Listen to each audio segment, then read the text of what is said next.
informasi seputar inovasi, regulasi isu terkini, setara dan inklusi. Assalamualaikum warahmatullahi wabarakatuh. Salam sejahtera untuk kita semua.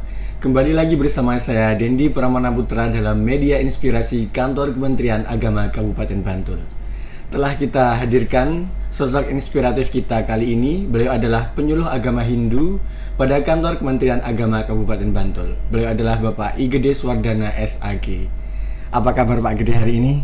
Kabar baik Mas Dendi, terima kasih. Alhamdulillah. Langsung saja nih Pak ya.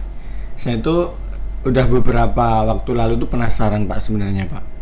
Jadi di agama Hindu kan ada tradisi hari besar juga ya Pak ya. Betul. Nah saya tuh penasaran Pak, gimana tradisi di agama Hindu dan pengaruhnya kepada masyarakat tuh Pak, kepada sosial masyarakat tuh gimana Pak kira-kira Pak? Ya, terima kasih Mas Dendi. Jadi tradisi hari besar Hindu itu sebenarnya bukan hanya perayaan saja, bukan sekedar perayaan begitu. Jadi merupakan pilar dalam sebuah kehidupan bermasyarakat, di mana tradisi-tradisi itu akan membantu kita menguatkan entitas kita, membuat kehidupan secara individu dan juga secara komunitas, di mana akan membangkitkan rasa solidaritas yang tinggi, nilai-nilai kebersamaan, dan bagaimana kita bisa menikmati kehidupan itu bersama teman-teman, atau kita bilang itu hubungannya dengan sama teman, sesama kehidupan yang lebih baik, lingkungan sekitarnya, dan juga dengan Tuhan itu sendiri. Kalau kita bilang bahasanya berhubungan dengan Trihita Karana, harmonis dengan alam, dengan sesama manusia, dan juga dengan Tuhan itu sendiri. Gitu ya. Kalau ini Pak, hari besarnya itu kalau yang terlaksana di Jogja ini seperti apa Pak kira-kira Pak? Hari-hari besar. Hari-hari besar Hindu yang ada di Jogja itu yang sudah boleh bilang populer di sini ya, itu hari raya Nyepi, Galungan, Kuningan itu. 3 hal itu menjadi ikon dalam kehidupan kami di Jogja. Karena kalau di Jogja hari raya tidak libur. Beda dengan ketika kami ada di komunitas Hindu yang homogen ya, kayak di Bali itu kami hari raya Galungan, Kuningan tuh nggak kerja lah, lebih kita merayakan aja. Nah, kalau di Indonesia, di Yogyakarta khususnya, memang ada libur fakultatif yang boleh pilihan. Tapi kalau saya di Jogja itu karena masyarakatnya adalah masyarakat yang berpencar, kami tetap kerja, tapi kami memberikan pelayanan langsung kepada masyarakat. Yang saya alami dan saya lakukan ya. Hari Galungan tuh hari Rabu ya, hari Rabu Dungulan kita bilang. Jadi hari Rabu itu saya datang ke kantor, tapi kita juga melakukan kunjungan ke pura.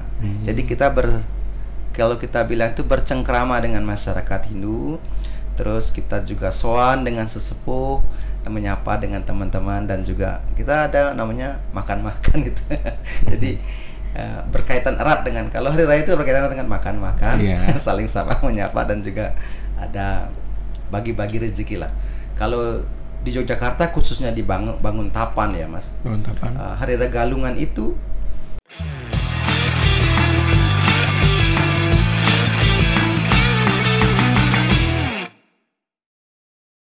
dikemas dengan sangat unik. Gimana itu? Uniknya bagaimana?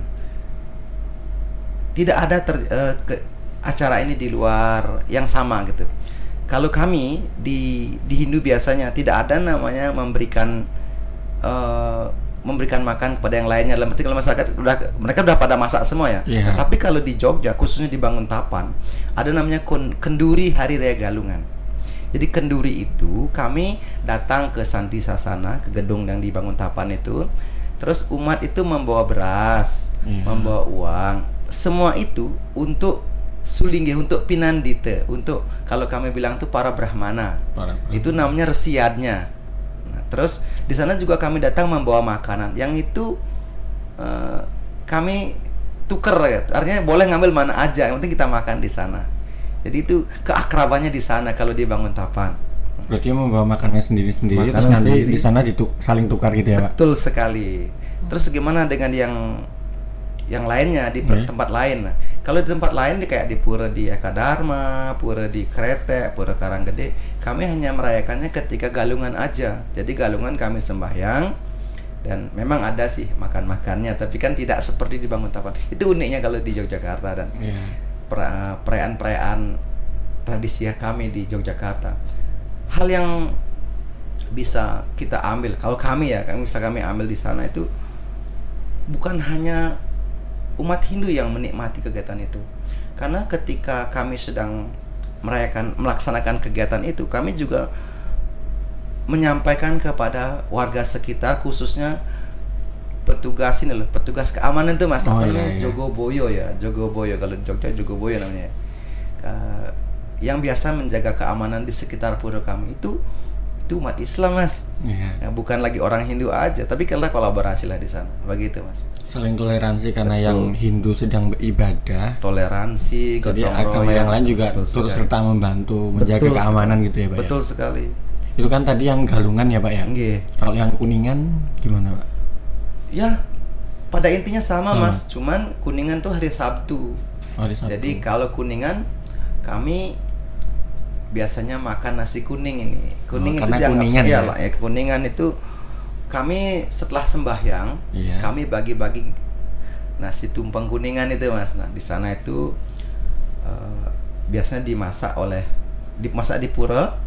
Itu kita doakan, terus setelah selesai itu kita bagi-bagi bersama. Itu makan bersama walaupun sedikit ya, kita bilang itu karunia. Kita bilang kalau bahasa Hindunya prasadam namanya. Karunia artinya itu, karunia. Itu kami makan di sana, bisa juga bawa pulang, nggak masalah. Cuman nilainya apa saja kami merasa lebih akrab di sana. Kebersamaannya tinggi. Kita juga tidak melihat dia orang kaya kita utamakan, enggak. Kami pokoknya ngambil makan yang sudah dibagi, kita makan bersama, dan malah bisa jadi dapat kenalan baru nih. Kadang-kadang kan walaupun kita di satu pura kayak Pura Eka Dharma itu ada orang pendatang juga. Nah, kita makan bersama.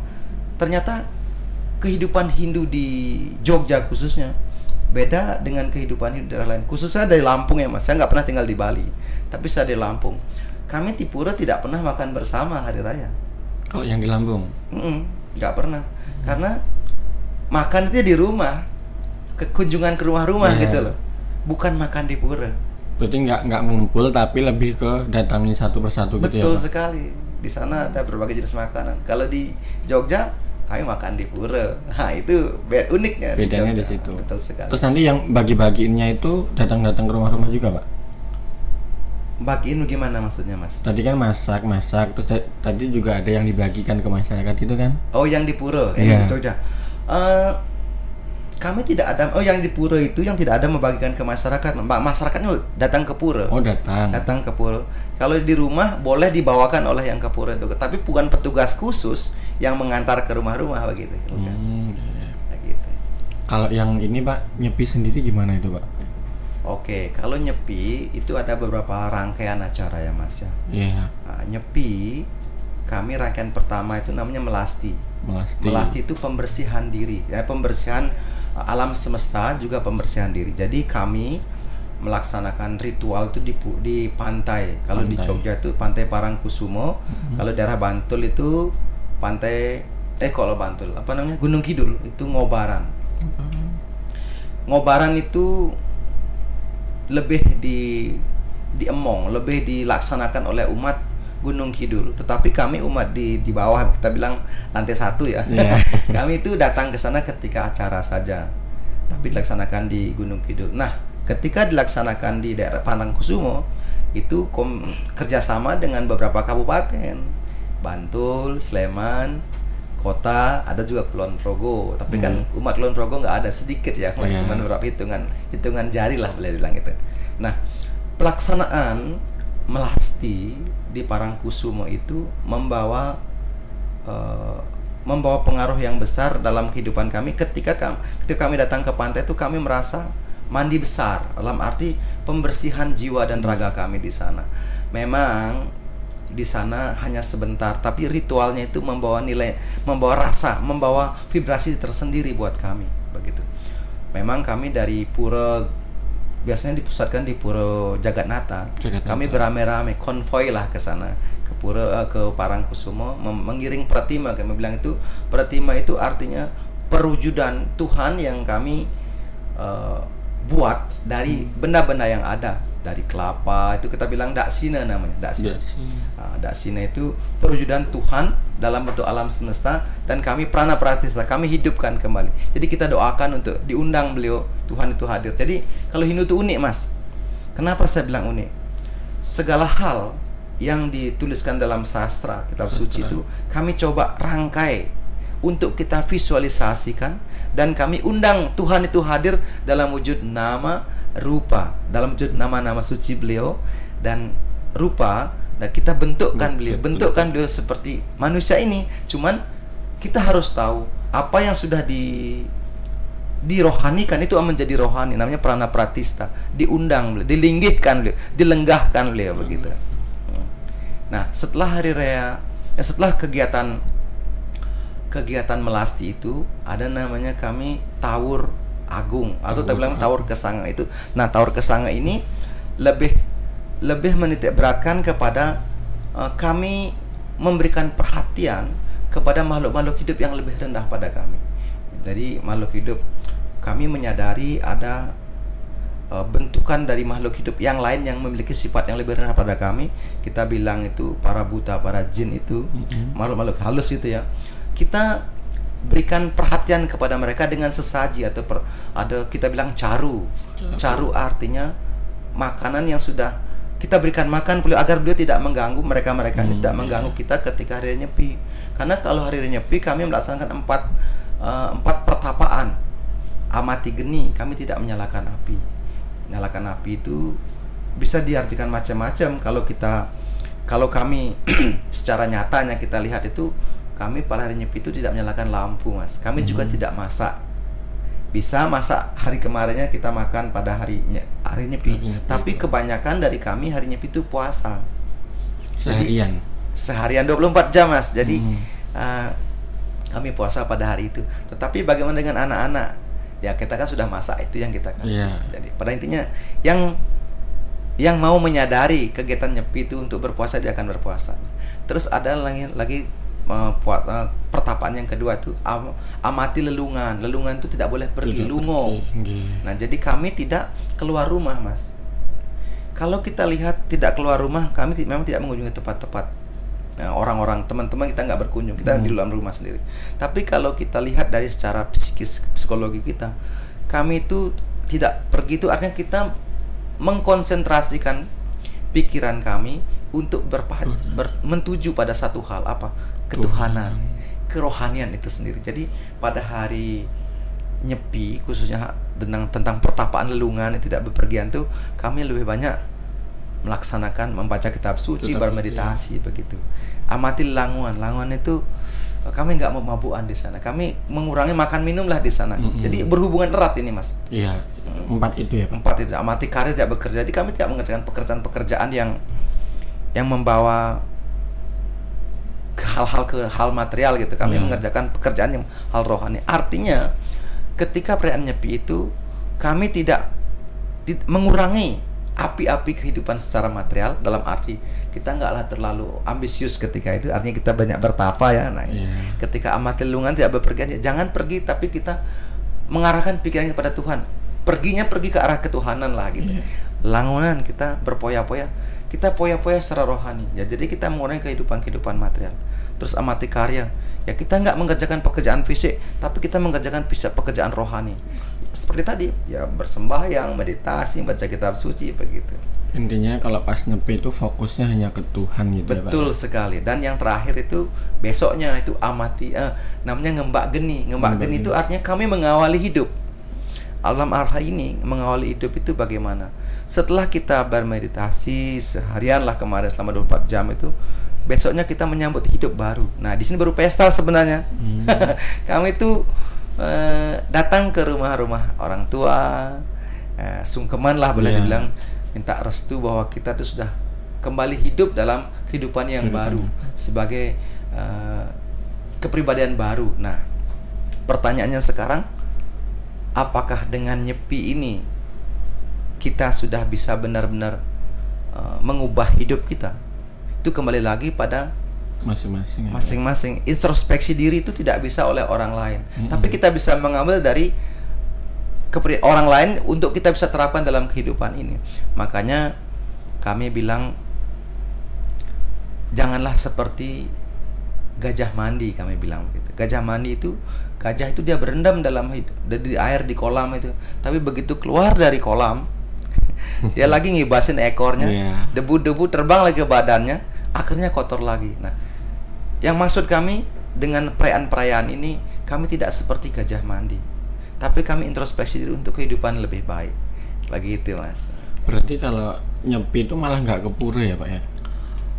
Ada beberapa orang melaksanakan pertapaan di pura, Mas. Memang kami tidak pergi ke pura, tapi besoknya kami ke pura ngembak geni. Hari yang ngembak geni sehari setelah sekaligus ngembak geni itu identik dengan Dharma Santi, artinya kita damai dalam dharma. Kita di sana juga melaksanakan ya, kalau kita bilang makan minum bersama, melihat keakraban untuk kehidupan yang lebih baik dan lebih banyak mengembangkan toleransi. Begitulah kalau Dharma Santi itu begitu. Pesta besar setelah nyepi, kita bilang begitu. Oke Pak, mungkin perjumpaan kita cukup sekian dulu. Mungkin nanti kita bisa lanjutkan di lain kesempatan. Betul. Semoga masih diberi kesempatan untuk berjumpa kembali ya Pak ya. Betul sekali, terima kasih. Terima kasih atas waktunya telah mau menyempatkan datang ke sini berbagi inspirasi kepada sahabat-sahabat inspirasi di luar sana. Terima kasih atas, semoga sukseslah acara media informasi ini. Siap. Sahabat inspirasi, telah kita saksikan pemaparan atau informasi ataupun inspirasi dari Bapak I Gede Swardana. Cukup sekian dari kami, tetap di media inspirasi Kantor Kementerian Agama Kabupaten Bantul. Wassalamualaikum warahmatullahi wabarakatuh.